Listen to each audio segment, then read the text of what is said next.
جلسوا ارتاحوا يا سادتي الكرام، وسمعوا خبيرتنا أشنو جابت لينا من حكم وسلام. الحكاية وما فيها ماشي على لويز مفرق في الصناديق، ولا على قصور مضوية في طريق الصديق. حكايتنا اليوم على قلوب مخبية ورا الضلوع، قلب بيض كالحليب عايش بالرضا والنية، وقلب كحل كالقطران غارق في الحيلة والأنانية. طريقنا اليوم طويلة، غتدينا الأعماق غابة مليها حدود، وبير غارق مخبي أسرار طيور الجود. حيت كيف قالوا ناس زمان وخلوها حكمة مرسومة في الفيان: امشي بالنية ونام في الخلا، ولا تمشي بالحيلة وتعيش في البلا. اشنو وقع لولد النية ملي غدروا بيه في جوف الليل؟ وشنو هو عقاب السماء اللي نزل على مولا الحيلة الماكر؟ حلوا ودنكم مزيان ويالله تبدا الحكاية.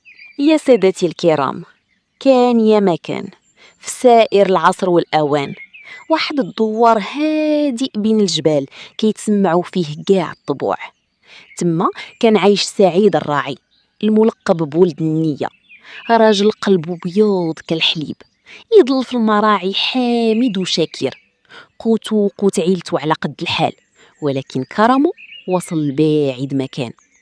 وفي نفس الدوار كان المنصور التاجر، سلطان المال في ديك الناحية، صنادق الذهب والحرير عنده ماليه حساب، ولكن قلبه قاصح كالحجر، كيشوف في الدراويش بحال النمل، وعمر ذوق طعم القناعة. دارت الأيام وجات سنة شهباء، حبست السماماها ومات العشب في المراعي. هنا المنصور التاجر خيف على ماله، وقرر يحرك قافلة تجارية ضخمة تعبر عرق الصحراء يبي لي الذهب. وباش ما يتلفش في مسالك الوعرة قصد سعيد الراعي وطلب منه يكون دليل القافلة حيت حافظ خطوط الخلا. سعيد بنيته الصافية بغى يعيون ويدبر على طرف خبز لوليدو، وافق وتوكل على الله وخرجوا في رحلة المجهول. في نص الطريق غضبات الصحراء وهبيت عاصفة رملية هوجاء، صبغت السما بالدم وتحركت الرملة كالبحر الهائج. تفرقت الجميل وهربوا الخديمين في كل اتجاه. ملي هدأت العاصفة لقى المنصور والراعي سعيد راسهم بوحدهم وسط بحر الرمل الحارقة. مشاو يومين وثلاث ايام تحت شمس كتشوي العظومة حتى نفد منهم الزاد والماء، وحسوا بملاك الموت واقف فوق راسهم. المنصور: شوف سعيد، الماء قدامنا والبير غارق، هاد الحب اللي عندي غنزلك بيه تشرب وتملى القربة، ولكن حتى توقع لي على هاد الورقة باللي كاع غنمكو أرضك في الدوار تولي ديالي، ولا غنمشي ونخليك هنا قاع البير يرجع قبرك. سعيد: السي المنصور، اتق الله في هاد الخلا، رانا خوت في الدم والدوار، ولكن إلا عماك الطمع هاك الورقة، الروح بيد اللي خلقها والمال كيمشي ويجي. سعيد نزل للبير، شرب وعمر القربة. المنصور سحب القربة بالزربة وطلق الحبل من يدو وخلى سعيد في القاع.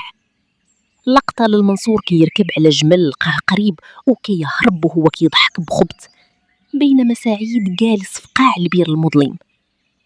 طمع المنصور أعمى بصيرته، غير شرب وعمر جعبته، طلق الحبل من يدو وارتكب أكبر خيانة في حق رفيق دربه، خلاه في قاع البير مظلم ووحيد وهرب باغي ينجب جلده. سعيد بقى في الظلمة الكحلة، ولكن قلبه كان منور بالإيمان والنية الصافية، وبقى كيدعي ويستغفر حتى طاح عليه الليل. البومة الأولى يا لها من دنيا عجيبة. لو عرف هاد الشاب المسكين العالق في البير باللي ورا الحجرة الثالثة في الجدار كاين ممر كيدير خزنة ملوك الجن فيها من الذهب والياقوت ما يغني قبايل وعشاير، لكن ولا سلطان هاد الزمان. ايه اختي، ولو عرف باللي عروق هاد الصدرة اللي حنا فوقها يلا تيتغلاو في الماء كيعطيو دواء كيبطل كاع السموم القاتلة، ولو تكون سمد الحنش الأسود.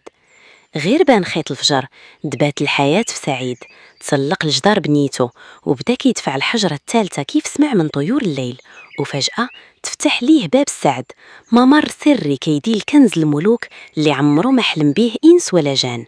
سعيد ولد النية ما طمعش، هز قياس حيرته اللي فرح به عيلته وسد الباب وخرج للخلا، لقاتو قافلة جان جواد، رجع معاهم للدوار وبنى رياض كبير ولا هو جواد القبيلة اللي كيطعم الجيعان ويكسي العريان. أما المنصور الماكر فحيلته رجعات عليه، لدغاتو أفعى سامة في الطريق وخرجوا عليه قطاع الطرق وداو ليه القافلة ومالو القديم والجديد، ورجع للدوار دليل ومريض والسم كياكل في عروقه. زحف القصر سعيد ولد النية يطلب العفو والرحمة، وسعيد بقلبه الكبير ما شمتش فيه، سقاه من دواء السدرة حتى بري من سمو ورجع ليه أرضو وغنمو. وتما صرخ المنصور ودموع الندم في عينيه، والله لمول النية ديما رابح ومول الحيلة حفر قبرو بيدو. وهكا يا سادتي الكرام سالات خبيرتنا ومشات من واد لواد، وبقيت أنا مع ناس الجواد. تبين خيط الفجر من ظلام الليل، وبان باللي المكر عمرو ما يبني الساس، والنية الصافية هي اللي كترفع الراس. طارت الحيلة مع الرياح، وبقى الصبر والرضا هما مفتاح النجاح. فمن عاش بالمكر والخديعة مات بالندامة ودفنوا النسيان، ومن عاش بسلامة الصدر وصدق الطوية رفعوا العالي المنان وألبسه توب العز والأمان. وكما قالوا ناس زمان في حكمتهم الخالدة: امشي بالنية ونام في الغابة، ولا تمشي بالحيلة تعيش في عدابة. ومول النية ديما رابح، ومول الحيلة ليلته قصيرة وخسارته ديما واضحة.